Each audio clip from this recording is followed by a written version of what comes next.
ఈ రాష్ట్రాన్ని ఎవడు పరిపాలిస్తాడు? ఈ 10% ఉన్నాడు, 80% ఉన్నటువంటి బీసీ ఎందుకు పరిపాలించాడు 60-70 ఏళ్ళు?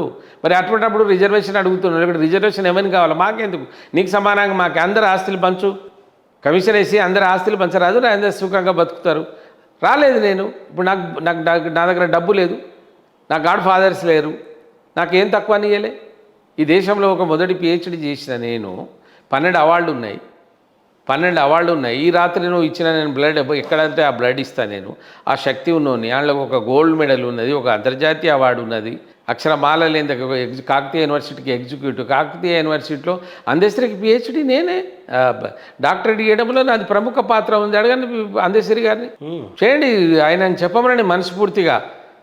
ఆయన పాటల్ని సమాజానికి ఆయన బాడిన పాటల్ని ఏ స్థాయిలో ఎత్తినామో, ఏం తక్కువ ఉందని మాకు టికెట్ రాలేదు చెప్పండి, మాకు రిజర్వేషన్ వద్దేమో. ఇప్పుడే ఇంత చేస్తేనే రిజర్వేషన్లనే మీరు కోతలు పెట్టి మమ్మల్ని కోసేస్తున్నారు. రేపు ఆ రిజర్వేషన్ లేకపోతే ఈ బలరామ ఎక్కడ వస్తారు, ఇంకెవడు వస్తారు, ఈ మేమే ఎందుకు వస్తాం? రాము కదా. సీతారాం నాయక్ గారు, రేపు ఒక ఆఖరి రోజంటూ ఉంది మీకు అని అనుకుంటే పోయే ముందు చివరి ఆఖరి కోరిక సీతారాం నాయక్ గారికి ఏంటి అంటే ఏం చెప్తారు? ఈ దేశంలో సమానత్వం రావాలండి.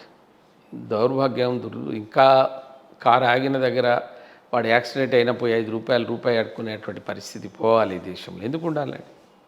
ఇప్పుడు నీకు రిజర్వేషన్ ఉండవద్దని నువ్వే అంటున్నావు, ఇది ఎందుకు ఉండాలి? నీ దగ్గర ఎందుకు ఉండాలి? ఒక్కొక్క ఆస్తి ఈ దేశంలో 40% జనాభా దగ్గర ఉండవలసినటువంటి సొమ్ము ఇద్దరి దగ్గరనే ఉంది. ఎక్కడి నుంచి మరి? ఇదేం లాజిక్? నేను శాలరీ సంపాదిస్తే 1000 రూపాయలు, 1,00,000 రూపాయలు వస్తానో ట్యాక్స్ కట్టిస్తున్నావు, అది నీకు ఏమైనా లెక్కకు వస్తుందా? వస్తలేదు. ఈ దేశంలో ఉన్నటువంటి వాళ్ళు కోటాను కోట్ల రూపాయలు వేసుకొని చూస్తుంటే అన్ని ప్రభుత్వాలు అప్పటి నుంచి చూసుకుంటూనే ఉన్నాయి కదా. ఇప్పుడు ఆ లాజిక్ ఏంటిదో అంటున్నా. ఇప్పుడు అవన్నీ చేద్దామని మోడీ గారు వస్తే ఆయన చేతులు కట్టేసే పరిస్థితిలో ఉంది బీజేపీ పార్టీ. అంటే సార్ బీజేపీలో వచ్చిండే కనుక మాట్లాడుతున్నారంటే ఆయనకు ఆశయం లేదు. ఆయనదో కొడుకు కోడలు ముఖ్యమంత్రి ప్రధానమంత్రి చేసిపోవాలనేటువంటి ఆశయం ఆయనకు లేదు. ఆయన చేసేటువంటి ఒక పద్ధతి లోపల పరిపాలన చేస్తున్నాడు కనుక 3సారి ప్రజలు వేశారు. ఓట్లు తగ్గినాయి కదా, తగ్గుతాయి. ఇప్పుడు ఒక 10 సార్లు చేసినప్పుడు ఎవరికైనా ఉండేటువంటి యాంటీ ఉంటుంది, ఏదో యాంటీ ఇంకంబెన్సీ ఉంటుంది. అయినా ఒకటే పార్టీ 240 సీట్లు తెచ్చుకోగలిగిందంటే ఆయనకు ఆ సత్తా సామర్థ్యం ఉంది కదా. అందుకోసమే నేను చివరి వరకు నేను కోరుకునేది ఒకటి, ఈ దేశంలో సమానత్వాన్ని మనం చూడగలగాలి. ఇంకా ఈ 2 గ్లాసుల వ్యవస్థ పోవాలి. ఇంకా వీడు మాదిగోడు, వీడు చాకులోడు, వీడు మంగళోడు, వీడు లంబడోడు అనేటువంటి భాష ఇంకా ఉన్నది. మీరు ఏ రూల్స్ పెడితే ఏం చేయగలుగుతున్నారు? అదైతే ప్రివేల్ అవుతూ ఉంది కదా.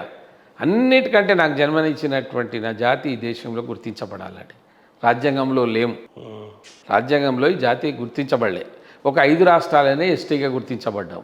మిగిలిన రాష్ట్రాలు అంటే ఆ పేర్లు ఇప్పటికైనా నా దగ్గర నేను మళ్ళీ ఈ జాతి నాయకులు నేను కోరుతా ఉన్నాను. మీరు ఒక్కొక్క దగ్గర ఎస్సీలో ఉన్నారు, సరే నువ్వు ఎక్కడైతే రిజర్వేషన్ పొందుతున్నావు సంతోషంగా ఉన్నవాడిని మేము డిస్టర్బ్ చేయం. కానీ అసలే లేనివాడు ఓసీగా ఉండి బిచ్చం అడుక్కునేటువంటి వాళ్ళే నా దగ్గర ఆధారాలు ఉన్నాయి. నేను దేశమంతా తిరుగుతా, మోడీ గారిని మేము కేంద్ర ప్రభుత్వాన్ని ఆ కేంద్ర ప్రభుత్వం తప్ప ఇక్కడ ఏది లావాలన్నా వాళ్ళే చేయాలి. వీళ్ళు ఉట్టి మాటలు తప్ప వీళ్ళు అక్కడికి పంపేది లేదు, వీళ్ళు అక్కడికి పోయేది లేదు, వీళ్ళని ఎవరు పట్టించుకునేది లేదు. కనుక ఈ దేశంలో ఏదైనా జరగాలి, అభివృద్ధి జరగాలన్నా ఇప్పుడు పరిస్థితుల్లో ఈ జాతులు బాగుపడాలన్నా అది ఈ కేంద్ర ప్రభుత్వమే చేయగలుగుతుంది. నా దగ్గర ఉన్న ఆధారాలు తీసుకోండి. ముందు సంత్ సేవలాల్ మహారాజ్ జయంతిని అధికారికంగా చేయిస్తాం. లక్కీసా బంజారా యొక్క విగ్రహాన్ని పార్లమెంట్ ముందు పెట్టాలి. ఎందుకంటే అతను ఎక్కడైతే చనిపోయిండో, ఎక్కడైతే చేసిండో ఆడే గుర్తింపు ఇవ్వమంటున్నాం పార్లమెంట్లో. తెలంగాణ రాష్ట్రాన్ని అడుగుతా ఉన్నా, మాకు ఏదైతే తీజ్ పండుగ ఉందో రేపు తీజ్ పండుగ వస్తుంది. ఆ తీజ్ పండుగ మాకు ఏకైక పండుగ. మాకు ఆ పండుగ చేసుకున్నట్టు మేము ఏ పండుగ చేసుకోం. ఆ పండుగ గుర్తింపు ఇవ్వండి. 1,00,000 రూపాయలు ఏంది తండాకు? ఎన్ని గ్రామ పంచాయతీలు ఉంటే అన్ని గ్రామ పంచాయతీ 1,00,000 రూపాయలు ఇవ్వండి. అరే అడిగితే తప్ప అంటే ఎట్లానండి? ఇప్పుడు ఆ రోజున అడిగితే కేసీఆర్ నన్ను తిట్టొద్దు, తన్ను వెళ్ళగొట్టిండు పార్టీ నుంచి. కానీ ఇప్పుడైతే నువ్వు నన్ను మీరైతే ఆ పని చేయలేరు కదా. మీకు సూచన ఇస్తున్నా, మీ మంచి కొరకే ఇస్తున్నా, తీసుకోండి.